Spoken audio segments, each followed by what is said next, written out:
Hey, Derek, how you doing? Good, how are you?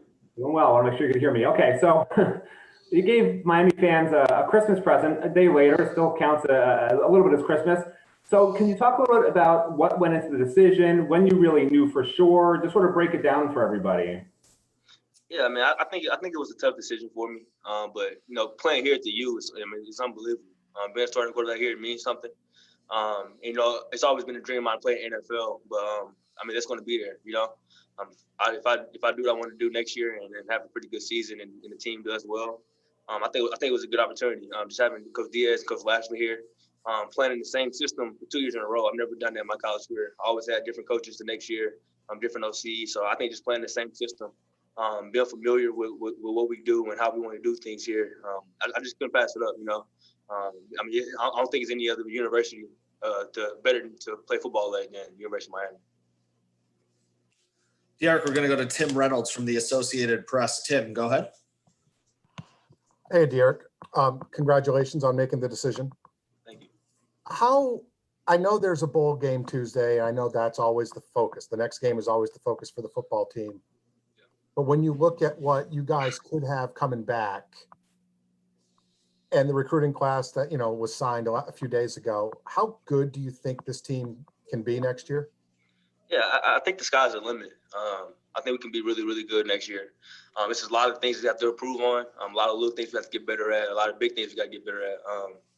I think we all come back next year with the right mindset, just putting the work in every single day. I know for me, my goal is to get 1% better a day.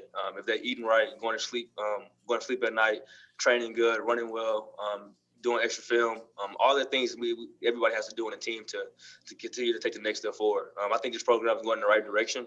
I think this year was a good year. We have to, like I said, we got a lot of stuff to improve on, but I'm looking forward to it, man. I'm looking forward to being here again with the guys and seeing how far we can go. And to follow up quick, you've made your decision. Other guys have made the decisions to go. You have some guys who have decisions still to make. How much are you going to become, recruiter in charge, I guess, right now, and try to maybe steer some of those guys one way or another? Yeah, I don't think it's.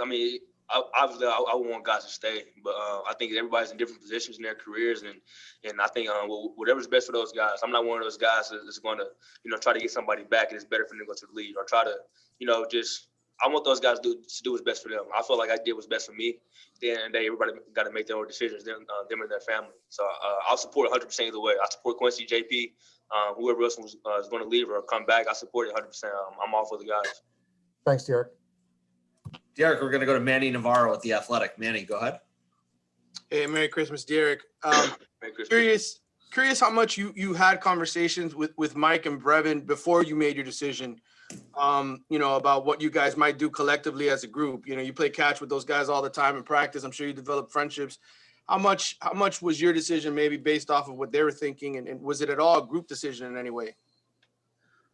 I definitely had conversations with a lot of people, but like I said, I think everybody's in different points in their career.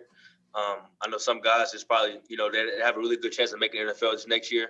I know other guys are thinking about coming back, but like I said, it's up to those guys. I'm not one of those guys to, try to persuade you to come back if it's best for you to leave, like I said. But we definitely had a lot of conversations over the last month and a half about what we could do and how we could be so much better than we were this year. But we'll see what happens. And then I guess as a follow-up, what do you think you still need to prove? You had one of the greatest seasons by any Miami quarterback ever. Where do you still see elements of your game that could get better? Man, it's so many things I can do better at. I think I had a decent year. It wasn't to my standard, I put a lot of pressure on myself to perform well every single game.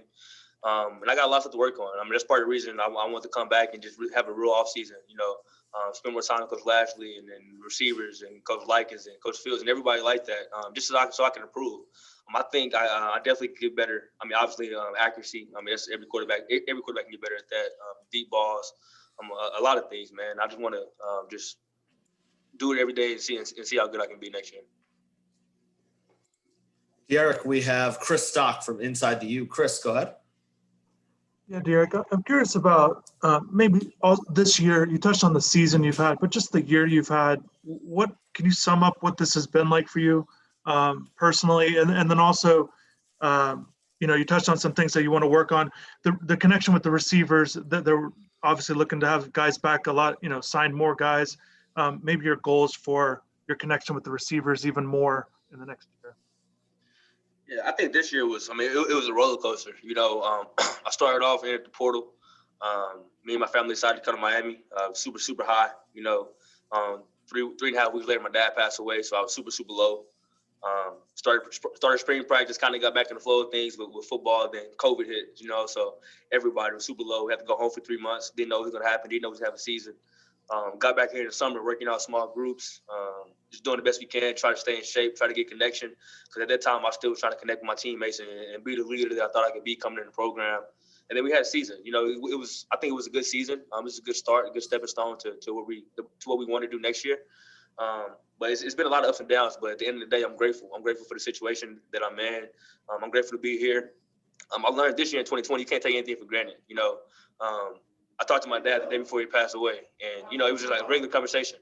But the next day he passed, so I learned not to take things for granted.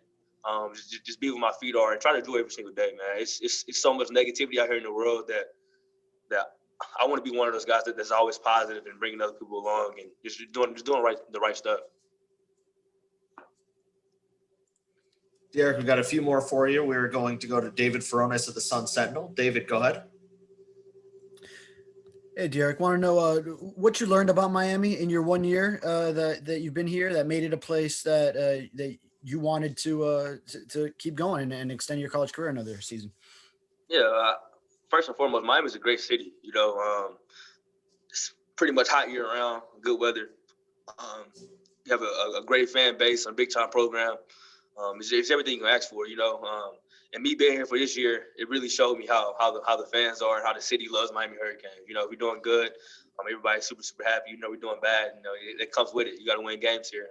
It's a lot of pressure being a quarterback at University of Miami, but I like that. I put a lot of pressure on myself to perform.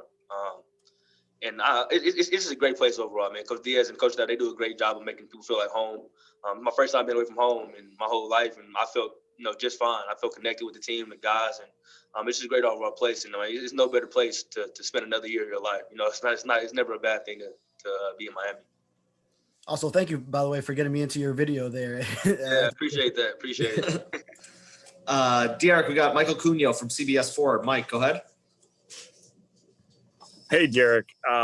You've been gushing about Miami and getting another opportunity to play in the same system for a second straight year, but I'm wondering, was this a slam dunk decision? How agonizing was this to put off that dream of going to the NFL? Yeah, man, it was really, really, really tough. If you was to talk to me, a month and a half, 2 months ago, I'll probably tell you I was declaring, It's always been a dream. I think it's everybody's dream that's playing college football to have a shot at the NFL. And I feel like I would have had a good chance to make a team this upcoming draft, this upcoming year. But I think a lot of people, I think they look in the moment. I'm looking for 30, 40 years down the road. If I play another year here, do well, just be a part of the community, I can possibly make connections that could benefit me later in my life. So like I said, I think I have a lot of stuff to work on still to take that next step to the NFL. And I'm going to do it every single day. I'm going to work hard, work on the things I need to improve on, and see where it goes. There's no looking back. My mom told me, you go to NFL, you stay back. There's no looking back. Whatever you decide to do, just go at 100 miles per hour. Try to make the best of it. Derek, we have Susan Miller-Degnan from the Miami Herald. Susan, go ahead. Hey, Derek, congratulations on your decision. How relieved are you now that you've made this decision? Has it made you even more energized for this bowl game? And how do you think it has affected the rest of the players? Yeah, I would say I'm pretty relieved just to know that I know what's next. Like I said, a month ago or a couple weeks ago, I didn't know what I was going to do, stay or declare.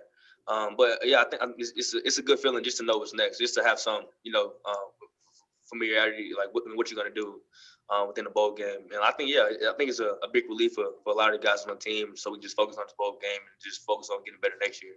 And the other thing is, go ahead. Good. Sorry. I was saying that UM hasn't finished strong to end seasons for several years. I know 2016 you guys won a bowl game, but how important do you think it is for Miami to do well, to win this bowl game in terms of the momentum toward next season, especially after last game? Yeah, I think it's very important. I think bowl games are kind of weird. I think the team that wants to be there and wants to play and have a lot of energy, I think that's the team that most likely will win a game. So for us, it's very important. I know we have a nasty taste in our mouth from the North Carolina game. I'm trying to forget about that. I'm trying to go out there and have a good performance. We got a week and a half, 2 weeks of practice, and I think they've been really good. So we're ready to go out there and show it, man. We're ready to get a win. We hate losing. I know I hate losing more than anything, and the last game wasn't good. It wasn't us. So we're trying to go out there and just prove a point. Derek, only a couple more for you guys. Let's make sure we get them all in. We'll go to David Lake at Inside the U. David, go ahead. Hey, Derek, I was wondering when you told Manny Diaz, your final decision, what was his reaction? And just in general, how much of your decision, did Coach Diaz's, the impression he made on you as a head coach play in your decision to stay, if that makes sense? Yeah, Coach Diaz was super happy. He was super excited, when I told him. But yeah, Coach Diaz is a great coach, man. I think he's what we call a player's coach. He tries to do whatever's best for the players. He keeps it real with you. Me and him had many conversations about the NFL or coming back, and yeah, he didn't pressure me into coming back. He didn't pressure me. He didn't try to tell me what to do. He just gave me the information. He gave me all the information, and me and my family made a decision. But yeah, just coming back playing for him as our leader and our head coach is great. Just having the stability, and Coach Lashley's coming, Coach Lashley back, calling the play. Same system 2 years in a row. I couldn't pass it up. And I know you don't probably want to look this far ahead, but obviously first game on the schedule next year is Alabama. How much do you enjoy those opportunities against programs, like that? Yeah, I think that's a big game. Every game's a big game, but definitely going against Alabama, going against Nick Saban, probably one of the greatest coaches of all time in college football. It's a huge game. I think this program take the next step. We got to start winning those games. Winning the big games, winning against ranked opponents, and doing everything right. So it's a big game for us. Derek, two quick ones for you. Andrea Adelson from ESPN. Andrea, go ahead. Derek, I'm wondering, did you hear anything from the NFL draft advisory group in terms of where you might be drafted if you were to come out, and if that played any role in your decision? Yeah, I had a lot of conversations with different people. Our coaches do a great job of communicators throughout the NFL scouts and GMs, whatever. Yeah, I talked to a bunch of people. Most people say I would be a later round pick, 4 through 6, whatever. I really didn't know exactly because I'm such a different, hybrid kind of player, quarterback, whatever. So people have me ranked differently. But yeah, I think I wouldn't say it played a major part, but it played a role in my decision coming back. I'm trying to be in the best position possible when I take that next step. If I can come back and play well and improve my draft stock, then I'll try to do that. Derek, last one for you is Ruthie Polinsky. Ruthie, go ahead. Hey, Derek, congratulations. There was so much adversity for this team, really for all of college football this year with COVID and the restrictions and the cancellations. How excited are you to kind of have a season where hopefully we can put a lot of that in the past and kind of really experience this team's maybe full potential? Yeah, I'm super excited. When I came here, I thought I was going to experience that this year. Then COVID came out of nowhere. So I'm very excited just to have a regular year, just to go, in a stadium with 70,000 fans cheering for you and going on away games when it's you against the world. That's what college football is all about. The fan bases and tradition and just playing those big games and those good environments. So I'm super excited just so, we can have a regular year. It's been a crazy 2020. I'm still grateful for everything that happened this year. I'm trying to make the best of 2021. Derek, thank you for spending a few minutes with us. Congratulations again on your decision, and we'll be talking to you soon.